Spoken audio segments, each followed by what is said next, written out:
आज हामी गर्नेछौँ electricity and chemical reactions class 10 को केमिस्ट्री सेक्सनमा यो थर्ड च्याप्टर हो। स्क्रिनमा एउटा नक्सा हामीले डिस्प्ले गरेका छौँ जो इलेक्ट्रोलिसिसको साधारण नलेज दिनलाई पर्याप्त छ। इलेक्ट्रोलिसिस गर्नलाई एउटा कन्टेनर चाहिन्छ जसलाई भोल्टामिटर भनिन्छ। त्यो भित्र लिक्विडहरू हाल्नु पर्यो जो इलेक्ट्रिसिटी कन्डक्ट गर्ने प्रकारको हुनु पर्यो अनि त्यसलाई हामी इलेक्ट्रोलाइट भन्छौँ। त्यो दुईटै रड जुन चाहिँ छ कहिलेकाहीँ प्लाटिनमको कहिले ग्राफाइटको मेटालिक नन मेटालिक रड हुन्छ यो। त्यो रडलाई हामी ब्याट्रीसँग जोड्छौँ। पोजिटिभली चार्ज टर्मिनल र नेगेटिभली चार्ज टर्मिनल ब्याट्रीमा यो जोडिन्छ। इलेक्ट्रोलिसिस अफ एसिडुलेटेड वाटरबाट सुरु गरौँ त हामी। एसिडुलेटेड किनभने pure water is a non conductor of electricity. त्यसैले गर्दा एक दुई थोपा एसिड मिसाउनुपर्छ।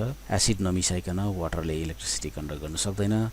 त्यसैले एसिड वा एल्काली केही मिसाउनु पर्यो। हामीले यहाँ एसिड मिसाएछौँ त्यसैले यसलाई हामीले भन्यौँ एसिडिफाइड वाटर भनेको जस्तो एसिडुलेटेड वाटर। अब यो वाटर इलेक्ट्रिसिटी पास गर्दाखेरि यसरी ब्रेक हुन्छ जसलाई हामी डिसोसिएट भएको भन्छौँ। Water will break up as H+ ion and OH- ion. H+ ion positively charge ion भएकोले गर्दा यसलाई हामी केटायन भन्छौँ। OH- आयन नेगेटिभली चार्ज भएकोले गर्दा यसलाई हामी भन्छौँ एनायन भन्छौँ। यहाँ नक्सामा हामी देख्दैछौँ H+ आयनहरू यिनीहरू हो। यहाँ थुप्रो H+ आयन छ भनेर सम्झिनु पर्यो। Positive positive positive positive answer छ अनि यिनीहरू जम्मै कतापट्टि कुदेर जान्छ क्याथोडपट्टि, किनभने क्याथोड भनेको नेगेटिभली चार्ज इलेक्ट्रोड हो जुन इलेक्ट्रोड चाहिँ नेगेटिभ टर्मिनल अफ द ब्याट्रीमा जोडिएको छ। यहाँ एनायन्सहरू जस्तो OH- कुदेर कतापट्टि जान्छ एनोडपट्टि जान्छ। एनोडपट्टि, किनभने एनोड भनेको पोजिटिभ हो, पोजिटिभली चार्ज इलेक्ट्रोड हो अनि OH- भनेको नेगेटिभली चार्ज आयन्स हो। यहाँ गइसकेपछि यता OH- यहाँ हामीले थुप्रो देखाउन सक्छौँ। गएपछि चाहिँ के गर्छ H+ will migrate to cathode, cations will migrate to cathode, anions will migrate to anode. Migrate भएर गएर यहाँ गइसकेपछि के गर्छ डिस्चार्ज हुन्छ अर्थात् चार्ज हराउने काम गर्छ। मानिलिउँ क्याथोडमा हाम्रो पुग्यो H+हरू पुगेको छ। सो H+ ले यो नेगेटिभली चार्ज भएकोले गर्दा यहाँ इलेक्ट्रोन थुप्रो छ त्यसैले इलेक्ट्रोन लिन्छ, किनभने H+ भनेको नै इलेक्ट्रोन कम्ती भएको, एउटा इलेक्ट्रोन कम्ती भएको आयन हो। यसले इलेक्ट्रोन लियो भने के हुन्छ, अब कहाँबाट लिएको क्याथोडबाट लिएको अनि लिएपछि के भयो न्युट्रल हाइड्रोजन भयो। हाइड्रोजनले त्यस्तै अरू हाइड्रोजनहरूसँग मिसेर के बनिन्छ हाइड्रोजन ग्यास। सो क्याथोडमा के बनियो यहाँ हाइड्रोजन ग्यास बन्ने यहाँबाट उकालो निस्किन्छ। हामीले आफ्नो सुविधा अनुसार त्यसलाई कलेक्ट गर्छौँ। एनोडमा के घटना घटिरहेछ OH- एनोडमा पुगेको छ। Anode is a positively charge electrode जहाँ नेगेटिभली चार्ज एनायन्स OH- गएर बसिरहेछ। OH- आफ्नो इलेक्ट्रोन बेसी भएकोले गर्दा त्यसले एनोडलाई दिन्छ। एनोडलाई दिइसकेपछि एउटा OH- ले एउटा दिने हो OH न्युट्रल हुन्छ अनि यस्तो OH थुप्रो थुप्रो थुप्रो OHहरू एकअर्कामा कम्बाइन भएर त्यहाँ यो प्रकारको रिएक्सन हुन्छ जहाँ वाटर पनि बनिन्छ अक्सिजन पनि बनिन्छ। तर मेन कुरो चाहिँ यहाँ अक्सिजन हो। सो अक्सिजन चाहिँ यहाँ आउँदैछ। सो हामीले कन्क्लुजनमा के भन्नु सक्छौँ क्याथोडमा के बन्यो क्याथोडमा भन्दा हाइड्रोजन ग्यास बन्यो। Hydrogen gas is liberated at the cathode यसरी भनिन्छ। एनोडमा के बन्यो एनोडमा बन्यो oxygen gas. So when we electrolyze acidulated water, you get hydrogen gas and oxygen gas at cathode and anode respectively as products. This is the electrolysis of water. एउटा example हो यो। यसमा तिमीले बुझ्नुपर्ने कुरा के छ क्याथोड भनेको के हो, एनोड भनेको के हो, एनायन्स भनेको के हो, केटायन्स भनेको के हो अनि इलेक्ट्रोलाइट भनेको के हो। During electrolysis, what you have to remember, the most important thing is that at the cathode there is a gain of electron, so it is always reduction at the cathode. And since there is a loss of electron at the anode, there is oxidation always at the anode. So reduction occurs at cathode and oxidation occurs at anode. अब electrolysis भने के हो simple कुरा छ। Electrolysis is defined as a process to decompose an electrolyte कुनै पनि इलेक्ट्रोलाइटलाई हाम्रो योभन्दा अगाडिको इक्जाम्पलमा एसिडुलेटेड वाटर थियो जसलाई हामी इलेक्ट्रोलाइट भन्दै थियौँ त्यसलाई के गर्यो इलेक्ट्रिसिटीले डिकम्पोज गर्यो हाइड्रोजन र अक्सिजन बनायो नि त इन्टु इट्स कन्स्टिट्युएन्ट्स भनेको हाइड्रोजन र अक्सिजन हो यो वाटर हो भने हाइड्रोजन र अक्सिजन बन्यो हाइड्रोजन यतापट्टि बन्नेको थियो अक्सिजन यतापट्टि बन्नेको थियो है अनि हाइड्रोजनको मात्रा कति थियो 2 भोल्युम थियो अक्सिजनको मात्रा कति छ 1 भोल्युम थियो त्यसो भए हाइड्रोजन कति बन्यो अक्सिजन कति बन्यो भन्दा 2:1 को रेशियोमा बन्यो भोल्युम वाइज हाइड्रोजन डबल छ अनि कसरी चाहिँ यो कन्स्टिट्युएन्टमा परिणत गर्नु पर्यो simple by passing the passage of electricity through it electricity pass गर्नु पर्यो त्यसरी इलेक्ट्रिसिटी पास गर्नुको लागि इलेक्ट्रोलाइट चाहिँ के हुनु पर्यो कन्डक्टर अफ इलेक्ट्रिसिटी हुनु पर्यो कन्डक्ट गरेन र आयन्स बनाएन भने इलेक्ट्रोलाइट हुन सक्दैन इलेक्ट्रोलाइट हुनुको लागि इलेक्ट्रिसिटीको कन्डक्टर हुनै पर्यो अनि इलेक्ट्रोलाइटले इलेक्ट्रिसिटी पास गर्दाखेरि आयन्स बनाउनै पर्यो डिसोसिएसन गरेर यसलाई चाहिँ हामी डिसोसिएसन भन्छौँ यसरी डिसोसिएसन भएको हो सो इलेक्ट्रोलाइसिस यो तिमीहरूले भिडियोलाई पज गरेर भए पनि यो डेफिनेसन तिमीले सारेको हुनुपर्छ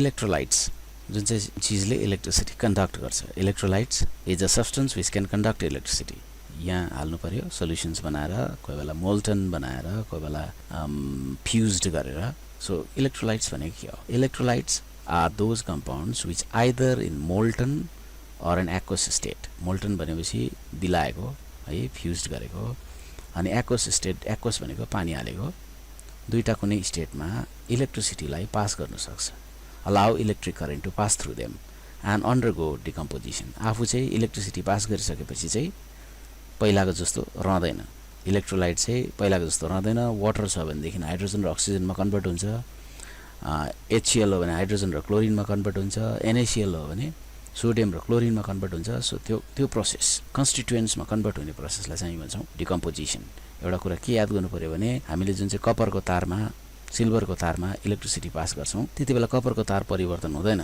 सिल्भरको तार परिवर्तन हुँदैन त्यसलाई चाहिँ हामीले मेटालिक कन्डक्टर भन्छौं मेटालिक कन्डक्टर त्यो मेटालिक कन्डक्टर हो त्यो इलेक्ट्रोलाइट हैन कपरको तार is not an electrolyte it is a metallic conductor silver ko tar is not an electrolyte it is a metallic conductor because it conducts electricity and it remains unchanged when the electricity is passed through it so electrolyte चाहिँ electricity pass गरिसकेपछि चाहिँ यो आफ्नो original रूपमा हुँदैन यसको कन्स्टिट्युएन्ट्समा यो breakup हुन्छ इलेक्ट्रोलाइट्स हामीले दुई प्रकारको भनेर डिफाइन गर्न सक्छौं एउटा स्ट्रङ इलेक्ट्रोलाइट्स एउटा वीक इलेक्ट्रोलाइट्स स्ट्रङ इलेक्ट्रोलाइट्स के को आधारमा strong electrolytes they undergo complete dissociation in solution जम्मै आयन्समा कन्भर्ट हुन्छ आयन्स चाहिँ आयन्स हुन्छ एउटा पनि मोलिक्युल बस्दैन the solution contains only ions but not molecules this very important example dilute H2SO4 H2SO4 sulphuric acid dilute HCl अब यो डाइल्युट मैले पानी हालेको भन्नु खोजेको खासमा NaCl सोल्युसन यिनीहरु strong इलेक्ट्रोलाइटहरु हुन् HNO3 नाइट्रिक एसिड यिनीहरु स्ट्रङ इलेक्ट्रोलाइट्सहरु हुन् NaOH सोडियम हाइड्रोक्साइड सोल्युसन यो पनि स्ट्रङ इलेक्ट्रोलाइट हो they completely dissociate into ions and the solution will contain only ions not molecules this is very important weak electrolytes भनेपछि they undergo only partial dissociation in solution आधा भाग चाहिँ आयन्समा convert हुन्छ अलिकति टुक्रा मात्रै चाहिँ आयन्समा कन्भर्ट हुन्छ अरु चाहिँ जस्तै मोलिक्युलको मोलिक्युलमै रहन्छ so solution contains molecules as well as ions एक्जाम्पलको लागि हामीले लिन सक्छौं NH4OH अमोनियम हाइड्रोक्साइड सोल्युसन यो वीक इलेक्ट्रोलाइट हो CH3COOH यो एसिटिक एसिड यो पनि वीक इलेक्ट्रोलाइट हो इलेक्ट्रोलाइटमा यो बेस हो यो एसिड हो यो पनि एसिड हो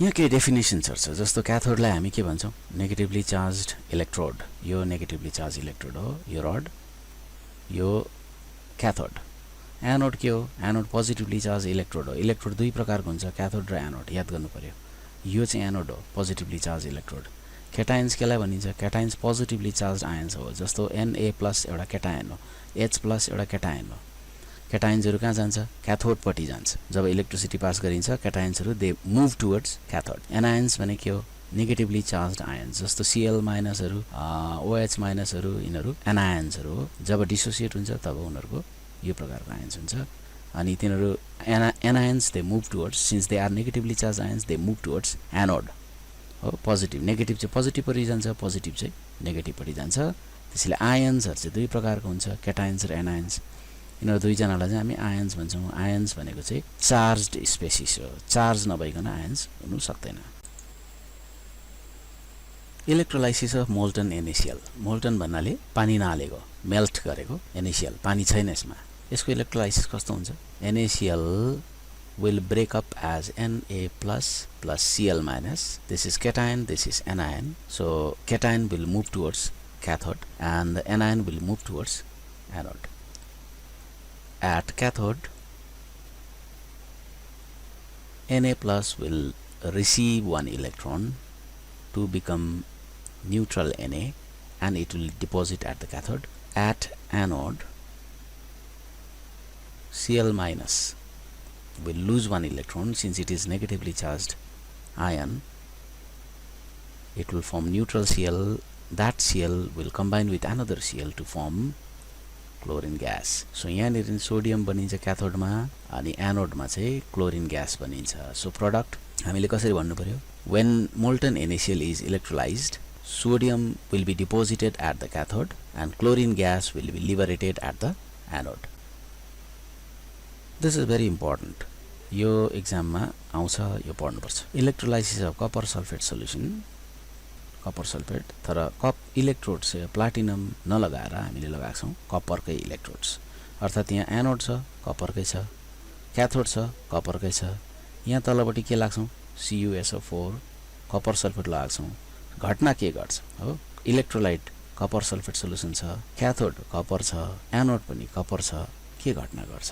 भन्दैछ दिस इज भेरी इम्पोर्टेन्ट याद गर्नु पर्यो हाम्रो कपर सल्फेट आयनाइज हुँदा Cu++ हुन्छ SO4 माइनस हुन्छ याद गर्नु पर्यो कपरको भ्यालेन्सी 2 हो त्यसैले कपर प्लस हुन्छ सल्फेटको भ्यालेन्सी 2 हो त्यसैले गर्दा SO4 माइनस हुन्छ सो क्याथोडमा के जान्छ को जान्छ भन्दाखेरि सिम्पल कुरा हो क्याथोडमा पोजिटिभली चार्ज जान्छ हैन यो Cu++ SO4 माइनस को कुरा छ सो यो प्लस कहाँ जान्छ भन्दा यो क्याथोड पट्टि जान्छ यतापट्टि सो गएपछि के हुन्छ Cu++ will receive 2 electrons दुईटा कम्ती छ त इलेक्ट्रोन त्यसले गर्दा दुईटा लिन्छ दुईटा लिएपछि Cu भएर डिपोजिट हुन्छ यहाँ नेरिन हामीले के भन्नु पर्यो Cu is deposited यहाँ कपर डिपोजिट भयो नि त एनोडमा के घटना गर्छ एनोडमा त यो सल्फेट जानुपर्ने हो एनोड SO4 माइनस भनेपछि यता जानुपर्ने हो गइसकेपछि इलेक्ट्रोन यसले रिलिज गर्नुपर्ने हो तर त्यस्तो हुँदैन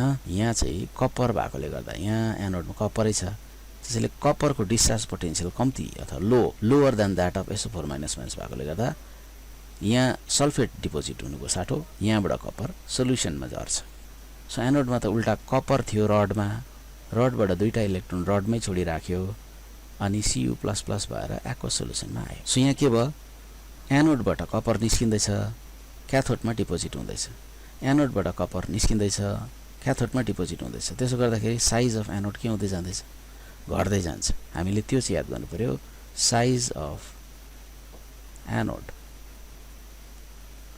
ग्रेजुअली डिक्रिजेस अनि यहाँ मुनिपट्टि जुन चाहिँ कपर सल्फेट थियो पहिला हामीले हालेको इलेक्ट्रोलाइटको रूपमा त कपर सल्फेट चलाएको त्यसको कन्सन्ट्रेसनमा कुनै फरक पर्दैन किनभने यहाँबाट कपर यता डिपोजिट हुँदैछ उताबाट कपर तल आउँदैछ सो कपर यता गएर जति डिपोजिट भयो उताबाट त्यति नै झर्ने हुनाले तलको कपर सल्फेट सोल्युसनको कन्सन्ट्रेसनमा कुनै फरक पर्दैन त्यसको कलर नीलो रङको थियो नीलै रहन्छ सो हामीले यहाँ के भन्छौं concentration of copper sulphate solution does not change अब अघिको नलेजलाई हामीले यहाँ लगाउन सक्छौं इलेक्ट्रोप्लेटिङ भन्नाले के बुझिन्छ electroplating is a process in which a thin film or layer of metal gets deposited on another metal article with the help of electricity सस्तो खालके मेटल माथि महँगो खालके मेटलको लेयर लगाउनु with the help of electricity त्यसलाई हामी भन्छौँ electroplating. जस्तै यहाँ नक्सामा एउटा उदाहरण देखेछ, यतापट्टि काटिरहेछ आइरनको नेल जो क्याथोडमा छ, यो क्याथोड हो है, अनि यतापट्टि कपरको रड लगाएको छ जो एनोडमा छ। एनोड भनेपछि पोजिटिभ, क्याथोड भनेपछि नेगेटिभ। अनि यहाँ मुनिपट्टि कपर सल्फेट लगाएको छ किनभने यो कपरको रड हो। कपरको रड हामीले एनोडको रूपमा युज गर्दैछौँ, त्यसैले कपर सल्फेट सल्युसन नै तल हुनुपर्छ। यहाँ निकल भयो भने यहाँ निकल हुनु पर्यो, यहाँ सिल्भर भयो भने यहाँ सिल्भर सल्फेट, सिल्भर नाइट्रेट, यहाँ निकल भयो भने निकल सल्फेट हुनु पर्यो। सो यो एनोडसँग यसको सल्टको मेटल मिल्नुपर्छ।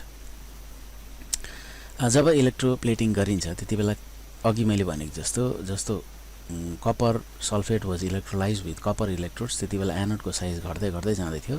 त्यही केस हो यहाँ सेम। यसमा के हुन्छ भने यहाँबाट एनोडबाट कपर निस्केर गएर काँटीमा टालिन्छ। सो घटना कस्तो हुन्छ, कपर सल्फेट तल यो आयनाइज हुन्छ Cu++ प्लस SO4-। अब एट क्याथोडमा के घटना घट्छ, यो क्याथोड हो, क्याथोडमा गएर कपर डिपोजिट हुन्छ। So Cu++ will get 2 electron to become Cu, यो डिपोजिट भयो काँटीमाथि। अब कपरको लेयर आयो, एनोडबाट कपर निस्किन्छ, बाहिर निस्किन्छ, त्यसैले Cu-2 इलेक्ट्रोन Cu++ यो सल्युसनमा जान्छ। अब यहाँ घटना के हुन्छ, copper comes out from the anode and gets deposited on the cathode। अब यो क्याथोडको जग्गामा तिमीले काटिरहेछौ, त्यसमा छुरी राख, कपरको छुरी भइहाल्छ। यसमा काटिराख, कपरको आइरनको नेल हो यो बेसिकली। त्यसमा यहाँ कपर रहेछ भने कपरको नेल भइहाल्यो, बाहिरपट्टि कोटिङ आइहाल्छ। सिल्भर यहाँ रहेछ भने यो काँटी सिल्भरको भइहाल्छ, बाहिरपट्टि कोटिङ आइहाल्छ। इलेक्ट्रोप्लेटिङ भनेको त्यो हो, इन्फेरियर मेटलमाथि सुपेरियर मेटलको लेयर लगाउनु। तर जहिले पनि अब्जेक्ट टु बी इलेक्ट्रोप्लेटेड चाहिँ क्याथोडमा हुनुपर्छ। अब्जेक्ट टु बी इलेक्ट्रोप्लेटेड जस्तो आइरन नेल, नाइफ। तर the substance used for electroplating चाहिँ कहाँ हुनु पर्यो, एनोडमा हुनु पर्यो। सब्सटेन्स युज्ड फर इलेक्ट्रोप्लेटिङ चाहिँ एनोडमा, याद गर्नु पर्यो, एकदमै इम्पोर्टेन्ट हो यो। अर्को एक्जाम्पल यहाँ सिल्भरलाई हामीले राखेछौँ एनोडमा अनि स्पुनलाई राखेछौँ हामीले क्याथोडमा। अब यो सिल्भर राखेको हुनाले यहाँ सिल्भर नाइट्रेट राख्नु पर्यो। सिल्भर नाइट्रेट चाहिँ इलेक्ट्रोलाइटको रूपमा चलाउनु पर्यो। अब during the electrolysis silver will come out from the anode and will get deposited on, deposit हुन्छ बाहिरपट्टि लेयरमा। इलेक्ट्रोप्लेटिङ भनेको यही हो। यसको मतलब हो एनोडमा के राख्नु पर्यो, सब्सटेन्स युज्ड फर इलेक्ट्रोप्लेटिङ त्यो हुनु पर्यो। क्याथोडमा के हुनु पर्यो, छुरीहरू, अब्जेक्ट टु बी इलेक्ट्रोप्लेटेड। जस्तो यहाँ निकलको प्लेटिङ गर्नु छ भने निकल सल्फेट हुनु पर्यो। सिल्भरको गर्नु पर्यो भने सिल्भर नाइट्रेट इलेक्ट्रोलाइट हुनु पर्यो। इलेक्ट्रोरिफाइनिङ अफ कपर, एक्सट्र्याक्सन गरिसकेपछि कपर पाइराइट्स भन्ने ओरबाट एक्सट्र्याक्ट गरिसकेपछि कपरलाई रिफाइन गर्नुपर्छ। कपरमा इम्प्युरिटिज हुन्छ, त्यसले गर्दा कपरलाई रिफाइन गर्नुपर्छ। अनि रिफाइन गर्ने मेथड चाहिँ हो इलेक्ट्रोलाइटिक मेथड, जसमा अघिको जस्तै यहाँ क्याथोड, यो क्याथोड है, यो एनोड हो। सो इम्प्योर कपर जुन चाहिँ तिमीले पाएको छौ एक्सट्र्याक्सनबाट त्यसलाई राख्छौ एनोडमा, अनि प्योर कपर जुन चाहिँ छ त्यो राख्छौ क्याथोडमा। अनि यहाँ तिमीले राख्छौ तलपट्टि इलेक्ट्रोलाइटको रूपमा 9% copper sulphate plus 5% sulphuric acid, यो इलेक्ट्रोलाइट। अब इलेक्ट्रोलाइसिस गर्दाखेरि यहाँ इम्प्योर कपरको टुक्राबाट प्योर कपर निस्किँदै यहाँ जान्छ। Pure copper from anode will move towards cathode and will get deposited. त्यसो गर्दा यो एनोडको साइज घट्दै घट्दै जान्छ, पहिला अघिकै केस हो। अनि यहाँनिर इम्प्युरिटिजहरू जति पनि छ यहाँ थुप्रिन्छ इम्प्युरिटिजहरू, जुन चाहिँ इम्प्युरिटिजलाई चाहिँ हामी भन्छौँ एनोड मड एनोड मड भन्छौँ, एनोड स्लाइम पनि भनिन्छ। यसमा दामी दामी चिज हुन्छ, प्लाटिनम, गोल्ड इत्यादि हुन्छ। सो हामीले यहाँ इलेक्ट्रो रिफाइनिङ गर्दाखेरि एनोडमा के राख्नु पर्यो, इम्प्योर कपर राख्नु पर्यो। क्याथोडमा के राख्नु पर्यो, प्योर कपर राख्नु पर्यो। इलेक्ट्रोलाइट के चलाउनु पर्यो, 5% कपर सल्फेटसँग 5% सल्फ्युरिक एसिड चलाउनु पर्यो। अनि रिएक्सन्स कस्तो हुन्छ, क्याथोडमा आएर डिपोजिट हुँदैछ, त्यसैले आयन थियो, दुईटा इलेक्ट्रोन लियो अनि कपर भएर डिपोजिट भयो। एनोडमा के हुँदैछ,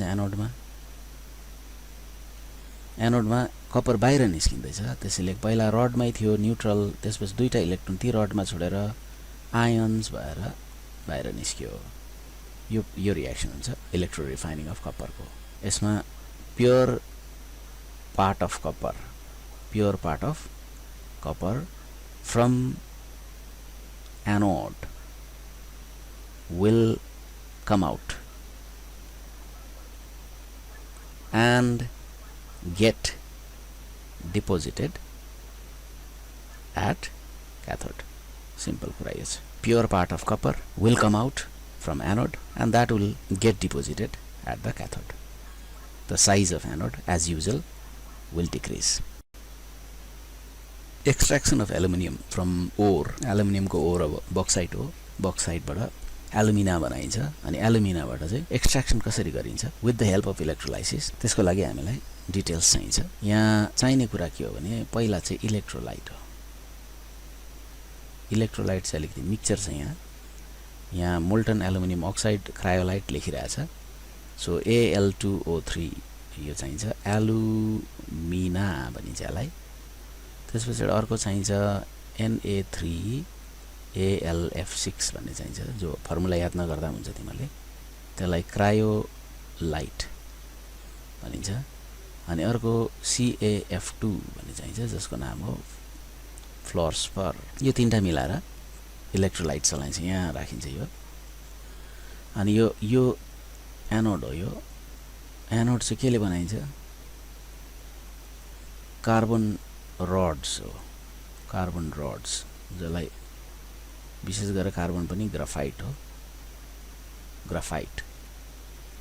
क्याथोड चाहिँ खै कहाँ छ भन्दा यो जुन चाहिँ ट्याङ्क छ, रेक्ट्याङ्गुलर ट्याङ्क, यो ट्याङ्कको यो भित्रपट्टिको इनर लाइनिङ जुन चाहिँ छ, इनर लाइनिङ भित्र टालिएको, त्यो कार्बनको बनेको हुन्छ। So carbon inner lining of a tank, inner lining of iron tank. अब इलेक्ट्रोलाइसिस गर्दा कस्तो हुन्छ, Al2O3 will break up as 2Al+++, एल्युमिनियमको भ्यालेन्सी थाहा होला 3 हो, अक्सिजन 3O-, अक्सिजनको भ्यालेन्सी 2 हो। क्याथोडमा के हुन्छ, दुईटा एल्युमिनियम +++ले 6 वटा इलेक्ट्रोन चाहियो नि त, 3 2 6 भयो नि त। सो एल्युमिनियम दुईटा डिपोजिट भयो यहाँ हो। एनोडमा के हुन्छ, एनोडमा 3O- ले 6 वटा इलेक्ट्रोन लुज गर्नु पर्यो, 3 2 6। सो यो 3O, यो 3O + 3O चाहिँ 3 अक्सिजन हुन्छ। सो एनोडमा चाहिँ अक्सिजन, क्याथोडमा चाहिँ एल्युमिनियम। क्याथोड कहाँ छ, इनर लाइनिङ हो, त्यसले गर्दा यहाँबाट बग्दै गरेर यहाँबाट मोल्टन एल्युमिनियम कलेक्सन गरिन्छ। अनि अक्सिजन कहाँ जान्छ, अक्सिजन यहाँबाट बाहिर निस्किन्छ। This is the extraction of aluminium by electrolytic method. So एक दुईवटा क्वेसनहरू गरौँ यहाँ। So what is the anode in the electroplating of silver on brass spoon भनेर ल्याएछ। अघि हामीले भनेको थियौँ जुन चाहिँ compound substance used for electroplating चाहिँ एनोडमा राख्नुपर्छ भनेको थियौँ। सो सिल्भर नै लगाउनुपर्छ भनेपछि यसको हामीले एनोडमा चाहिँ हामीले के राख्नु पर्यो, सिल्भर रडै राख्नु पर्यो, सिल्भर मेटल के राख्नु पर्यो, यो हो। Which of the following has the highest ability to conduct electricity भनेर भन्दैछ। कसले चाहिँ इलेक्ट्रिसिटी राम्रोसँग कन्डक्ट गर्छ यहाँ भन्दैछ। प्योर वाटरले इलेक्ट्रिसिटी कन्डक्ट गर्न सक्दैन, किनभने pure water non conductor of electricity हो। सुगरको एक्वा सोल्युसन, सुगर र पानीको सोल्युसनले इलेक्ट्रिसिटी कन्डक्ट गर्न सक्दैन, किनभने सुगर भनेको कोभलेन्ट कम्पाउन्ड हो कोभलेन्ट कम्पाउन्ड पानीमा सलुबल त हुन्छ, सुगर त पानीमा सलुबल हुन्छ, तर यसले इलेक्ट्रिसिटी कन्डक्ट गर्न सक्दैन, आयन्स बनाउन सक्दैन। लिक्विड हाइड्रोजन क्लोराइड, यहाँ अलिकति झमेला छ। लिक्विड हाइड्रोजन क्लोराइड HCl यो चाहिँ नन कन्डक्टर अफ इलेक्ट्रिसिटी हो। Aqueous HCl conductor of electricity हो, किनभने यो चाहिँ पानीमा भिजायो भने आयनाइज हुन्छ। लिक्विड चाहिँ HCl चाहिँ पानीमा भिजाएर गरेको होइन, यो चाहिँ लिक्विड बनाएको, ग्यासलाई कन्डेन्स गरेर लिक्विड बनाएको, त्यसले गर्दा यो कोभलेन्ट हो, यसले इलेक्ट्रिसिटी कन्डक्ट गर्नु सक्दैन। अझै कन्डेन्स गर्दाखेरि जुन चाहिँ टेम्परेचर लो गरेको हुन्छ त्यसले गर्दा यो चिसो पनि हुन्छ, सो यो पनि होइन। Remember this has appeared many times in the examination. Aqueous solution of acid, यो विक इलेक्ट्रोलाइट हो, एसिटिक एसिड विक इलेक्ट्रोलाइट भए तापनि यसले इलेक्ट्रिसिटी कन्डक्ट चाहिँ गर्छ, कमजोरी नै भए पनि। त्यसैले करेक्ट आन्सर इज डी। यहाँ अर्को क्वेसन पनि छ, liquid hydrogen chloride can not conduct electricity but molten sodium chloride can conduct electricity, explain. All this questions are from माध्यमिक परीक्षा। यहाँ लिक्विड हाइड्रोजन क्लोराइड चाहिँ कोभलेन्ट हो, कोभलेन्ट भएकोले गर्दा यसले इलेक्ट्रिसिटी कन्डक्ट गर्न सक्दैन, यसको आयन्स बनिँदैन। वरज मोल्टन सोडियम क्लोराइड त इलेक्ट्रोभ्यालेन्ट कम्पाउन्ड भएकोले गर्दा यो क्रिस्टलमा पनि Na+Cl- भएर नै बस्छ। त्यसैले मोल्टन गर्दा Na+ and Cl- will become more free and they will be able to conduct electricity. So whereas liquid HCl will have no ions, therefore liquid hydrogen chloride cannot conduct electricity. Which of the following can conduct electricity? Liquid HCl ले गर्दैन, aqueous solution of glucose ले गर्दैन, solid NaCl ले पनि गर्दैन, molten NaCl ले electricity conduct गर्छ। Write down cathode reaction when an aqueous solution of MSO4 metal is electrolyzed. Write with reason whether यो क्वेसन चाहिँ अब तिमीहरूले असाइनमेन्ट भने पनि होमवर्क भने पनि मेरो तर्फबाट तिमीहरूलाई कोरोना भाइरसको हलिडेमा कोसेली। Thank you very much. Thanks.